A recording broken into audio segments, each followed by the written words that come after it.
Tropa, tatlong klaseng FT ang papawasak ni Tito Otit sa tropa natin. Kaya tara, simulan natin to. Simulan natin sa pagsisibak ng bawang. Yung isang bawang, gagamitin natin yan sa pakulo dun sa ating tumbong. Tapos yung isa naman, pang aromatics. Tapos sundan na natin ang pagsisibak ng sibuyas, kamatis, siling green, siling pula. Tapos punas natin yung ating sangkalan, ropa. Sunod natin yung ating labanos. Yan, sibak-sibakin lang natin ng ganyan. Next natin yung ating mustasa, mga ropa. Tapos next na natin yung ating salmon, kalahating kilo lang yan. Sinibak lang natin sa tatlo para hindi siya malaki, hindi rin maliit, katamtaman lang. Tapos yan, lininis na natin yung ating sangkalan. Sinibak-sibak naman natin ngayon yung mga tumbong natin. Ropa, malinis ng in-score ni Tito Otit sa palengke yan. Tapos set aside muna natin, boss.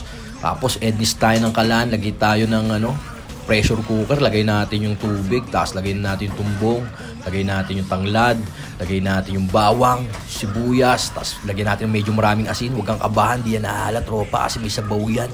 Naglagay din tayo dyan ng pamintang buo, daon ng laurel, tapos naglagay tayo ng suka, ropa. Tapos naglagay din tayo dyan ng red label para talagang siguradong mahulasan kung ano man yung elemento ng lansa sa kanya, ropa. Tapos lutuin natin sa pressure cooker, 45 minutes.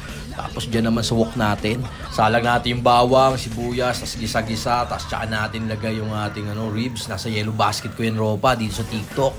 Tos-tos lang natin, tapos antimano, timplahan na natin ng patis, tropa. Yan, tapos lagyan natin ng red label. Ipapalambe-plambe pa ni Tito Otits yan. Para matanggal yung mga anggo-anggo niya, ropa. Yan ganyan-ganyan lang natin, Tapos next nyan, buhusan pa rin natin ng red label. Kita mo naman, talagang hulas na hulas yung lansa niyan. Tapos lagay na tayo ng Leyen Perrins. Lagay tayo ng oyster sauce, tansyahan lang. Tapos lagay na rin tayo ng brown sugar para syempre malamis-namis yung ating barbecue ribs. Tapos lagay na natin siling pula, siling green. Tapos yan, tinubigan na natin ng ganyan, ropa. Pakukuluan natin yan ng mga 30 minutes. Check naman natin ngayon yung ating barbecue pork ribs tol. Lagay na tayo ng royal. Kagagawa ko lang yan nung nakaraan. Gumawa uli ako kasi request ng tropa. Siyempre, hindi matanggal yung Tito Otits. Kasi masarap naman kasi talaga yung barbecue pork ribs ni Tito Otits. Lagay tayo ng pamintang durog, ropa. Ganyan lang. Tapos pakukuluan natin yan maigi hanggang sa tuluyan siya lumambot. After 45 minutes, check na natin tong ating tumbong, ropa. Ayan na nga, napakalambot na yan, boss. Tapos kunin na natin ng ganyan. Siyempre, malalamigin muna natin ng konti yan, ropa. Painit na tayo ng wok uli, ropa. Tapos lagay na natin yung loose oil. Tapos yan, buhos na natin yung medyo napalamig na nating mga tumbong ng baboy, ropa. Tapos syempre, sa katamtamang apoy lang din. Yan na, halo-halo lang natin ng ganyan. Hanggang sa tuluyan siya mag-crispy, ropa. 2 beses sinalang ni Tito Otits yan. Hindi ko na pinakita sa inyo yung pangalawa. Tapos yung ating barbecue pork ribs, malambot na siya, ropa, after 2 hours. Tapos edis tayo ng kalan. Siyempre, yung uminit yung mantika, lagay natin aromatics. Tapos naglagay tayo dyan ng kamatis, boss. Gisa-gisa lang maigi, ropa. Tapos lagay na natin yung ating nabiling 10 pisong miso, ropa. Tapos yan, ganyan-ganyan lang. Tibag-tibagin lang natin. Lagay tayo ng patis, tapos tubig. Lagay natin yung siling green, ropa. Tapos lagay na natin yung sinigang na powder. Yun lang. Tapos lagay na natin yung labanos. Tapos yan, pakukuluin natin ng maigi yan, boss. Tapos siya natin lagay yung ating mabisang dahon ng mustasa.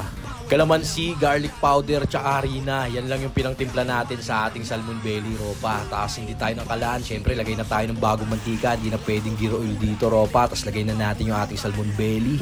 Tapos kunin na natin. Tapos yung tropa nating si Arthur Neri na native. Pinag-iihaw na natin ng mabisa nating barbecue pork ribs. Tapos yan lang, ganyan lang. Simpleng-simple ng mga banata ni Tito Otits. Assemble na natin yung ating mga salmon belly, mga boss. Tapos yan, napaka-safety na yan. Tapos yung assemble na rin natin yung ating tumbong na mabisa, ropa. Crispy tumbong ni Tito Otits. Tapos may apple, kaya sobrang healthy na rin talaga niyan. Tapos lagyan na natin ng mainit ng sabaw ng miso yung ating salmon belly, ropa. Napakasagad niya ngayong ganitong malamigang panahon. Talagang empty malala yung bisita ni Tito Otits. Di mo na kami magiinom ngayon. Hanguin na rin natin yung ating barbecue pork ribs at lagyan na natin ng spring onion. Oh, paano, tropa? Wasain na natin to. Yon, mga tol, ngayong gabi, wala munang tagay si Tito Otits. Bon, salamat sa sa pagpunta. Inala mo na naman. Emptyhin mo na. Sige na. Ano na ako, mga tol, tawag dito. Okay na ako. Umempty kasi kami kanina sa Saburi. Tapos yun, dami namin nakain pa. Dami ko na empty ron. Sige na, masakin mo na. Ito, kunin mo na itong isang slab na to, par. Ayun, gusto kong makita ang binawasak mo. Malaki. Oo, mismo. Gusto mo kanin? Sino? Ang dami nga ito eh. Yan. Tol, gusto ko tol, kagatin mo. Huwag mo lang anuhin. Direktahin mong bibig na. Pakita mo sa mga kapanalig kung gaano tayo rito, kabisa. Yan, ha. Oh, tapos shoutout ko nga pala yung mga tropa natin sa mga tropa natin sa Sapuri. Siyempre, kayo Madam, Christine Princess Sario. Madam, di ko masyado mabasa yung sulat mo. Parang sulat ang doktor, boss. Hindi, joke lang. Ano na tayo? Diretso na tayo.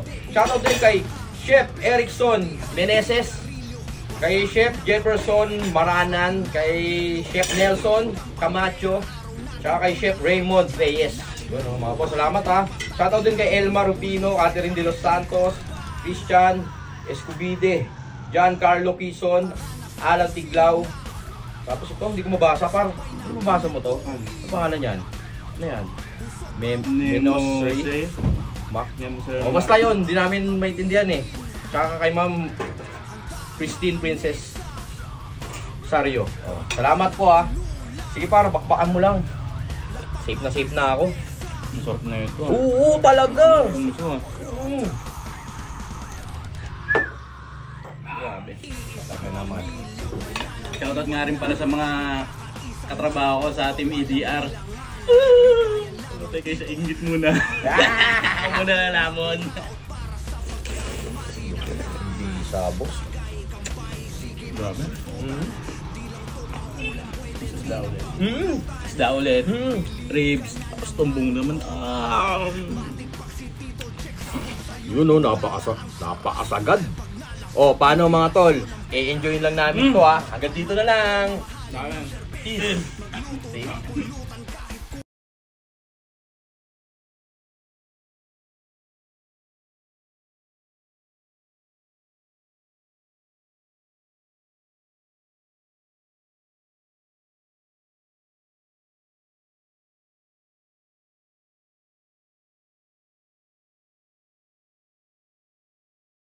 Tara na sa kusina, sabay nating lutuin. Busog bawat bituka, wala dapat mabitin. Handa ang mga mesa, kwentuhan at ululan. Lapag mga serbesa, mabisa na pulutan. Iisang pamilya, wala nang iwanan. Nagkakaisang mga tropa, walang bilangan. Bigayan lamang dito, bawal man lamang. Lalo na buraot para sa pagkain malinamnam. Tagay, kampay, sige magsulputan. Di lang to pang ulam, pwede rin na pampulutan. Believe ka na naman tropa, matikpak si Tito Jack. Sabog sa yung bunganga, ang sarap.